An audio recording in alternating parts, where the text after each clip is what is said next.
this cross grip guard from open guard. So again, stand from the knees. We'll recap from closed guard. So from here I get my grips, lapel and sleeve. Okay. Put my feet on his hips, move back onto my side. Get that inside control, get my foot on his bicep. And then we looked at keeping control, where Carl will be looking to swim inside. And if he does, I get my control back, turning his shoulder. Okay. We showed you how to just open elbow, whereby I'm on my left hip, I'm turning onto my right, and then kicking through and looking for the omoplata. Okay, and then options from that last week of when I come across, I can shoot for my triangle as well. Hitting the chimera, just detail on that, I want a monkey grip, so I don't want a four-finger grip around this hand like this. It's a lot easier when I do that for Carl to straighten. So it's a fingerless grip, okay? And again, some guys were struggling where this one comes over the top, and then I grab my wrist, gluing it, okay, to my chest. I've got his arm L shape, torquing it. In the process of putting this on, Carl might start to posture. When he does, I lift my hips up and I'm bringing this across. Right. And then we showed you how to get the triangle, okay, as well. Then we looked at, Carl's got a bit of game from here. So from here he might start to posture up, which again, I should not be trying to hit the omoplata. If his butt comes off his hips, or if his butt comes off his heels. So the other option was I can hit this scissor sweep, which we looked at, which we covered last week again. So now we're going to add to that again. I'll show you how to do a collar grab. Again, it will dictate on what Carl does to me. So from here, when I get into my open guard control, sometimes you'll get people that'll maybe just come around this side, guys. Okay. Carl's going to go like a ball this time. He's just going to drop low, his hips is low, and he's really intent on keeping this elbow glued to his knee or his hip. So there's no way, even with the tensions that I'm applying, I cannot get his elbow away from his hip or knee for me to attack the omoplata or the triangle. Does that make sense? And he also, because he's so low, there's no way I'm going to hit the scissor sweep. So this is the perfect opportunity for me to go for the collar grab, okay? So from this position here, rather than coming up on my elbow and using my core like this, I'm going to straighten my body back, which makes it easier for me to come up on my elbow. Okay? I'm going to move my hips back as my foot transitions from being on the bicep to being on his knee. Okay, I'm coming up all the way on my hand now. My left foot comes out to here, and from this position, I'm going to pull on his lapel. Okay, I'm going to kick out on his knee, and I really want to move my butt, okay, to where my foot is, and I'm going to pull car. It's really like a backward elbow strike in karate. I'm going to pull car to where I am now, if that makes sense. So from here, pulling straight to this position here. Okay. Options now to go on the back. Car's probably going to stay turtled. I can come up. Alright, this is an option from here. I can control the hip and possibly come up to get the hook in, but I kind of don't like that. Okay, because from here, Car can connect his elbow to his knee. Alright, makes that difficult. Or in the process of me coming up, Car turns onto its side and gets his guard back. Okay, so I much prefer this other method. So, got my grips, inside control, foot on the base, or on his bicep. He's turtling up, he's really super tight. His elbow is connected to his knee. There's no way I'm going to get the omoplata, no way I'm going to get the sweep. Okay, so from here, I move my body back to come up on my elbow. That's the first thing I do. Then I strip my hips back to get my foot on his hip here, as my other leg comes outside. Okay. From this position here, okay, I'm kicking out with my foot on his knee.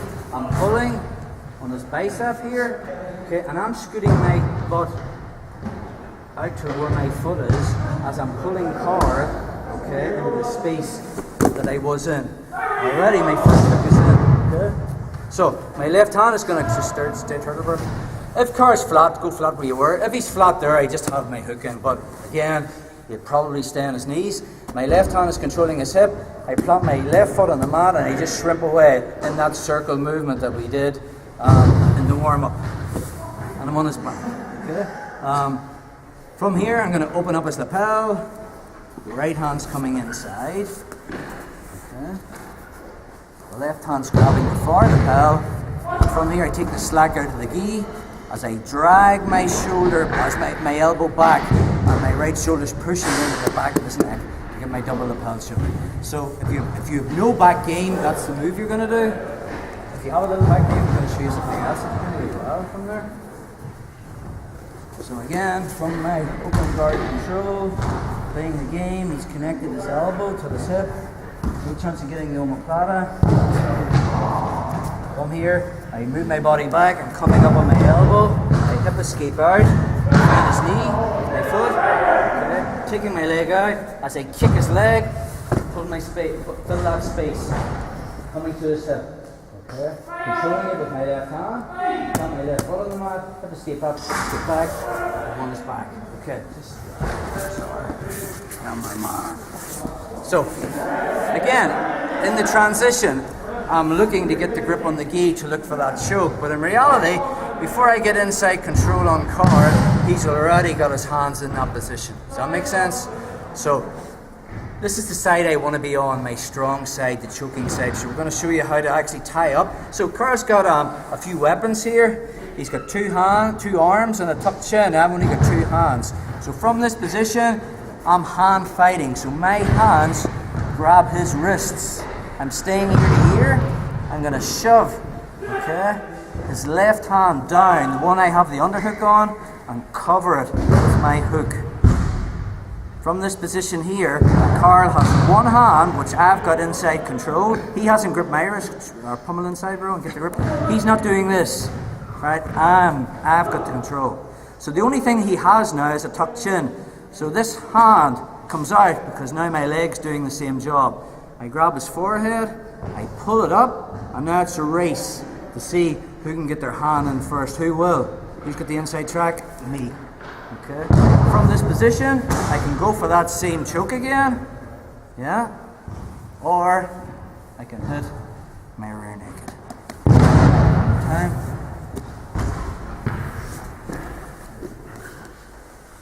From close guard. Grips. Okay. Feet on hips, move my body back. So I'm playing my cross grip game. This time he's tight his elbow, super tight. Okay? So I need to realize now that I'm not going to get all the stuff we've covered so far. So from here, I'm coming up on my elbow, shrimp out, find the space. So my foot is going, okay, on his knee. Now sometimes what can happen is, okay, the second I come up on my elbow and I'm bringing this leg out, because I'm not controlling his wrist with my gi here, he can possibly get grips on my leg. See on the inside of the leg here? And start to work his pass. So if he does that, if he keeps that grip, I'll be looking to get my grip and I'll be kicking it off. Okay? And then from here, I'm doing that same move again. Okay? So I'm kicking out with this. Alright? I'm pulling my hip. I want my hip to where my foot was there. And I'm pulling Carl to where I was. So it's this type of action here. Control the hip, staying close, plant the foot, out. If I have no back game, I'm just going for my double lapel choke. So I get the grip, left hand's grabbing the other lapel. I take the slack out of the gi. I'm ear to ear. I'm using the friction off the mat. So my elbow is dragging back, my right elbow, as I drive my left shoulder into the back of his neck. If he has game, and he's controlling this inside track, I'm getting wrist control here. Okay? And then from here, I stuff it, I tie it up, which frees up this hand. Again, when I go for this, I have to have control of Carl's wrist. If he has control of mine, and he's got the inside track, I'm not going to be able to get this hand in here. So if he does, I'm re-pummeling. So it's a hand fight from here. If I've got the grip, Carl re-pummels. Maybe not. I'm re-pummeling. And I get my grip. So I'm controlling that inside track immediately, cranking up. See the way I'm using my hooks to bend them? Then I'm finding that far shoulder. Okay, I can use the lapel or I can use my rake. So that's my collar grab, guys. My collar drag, stroke for 5.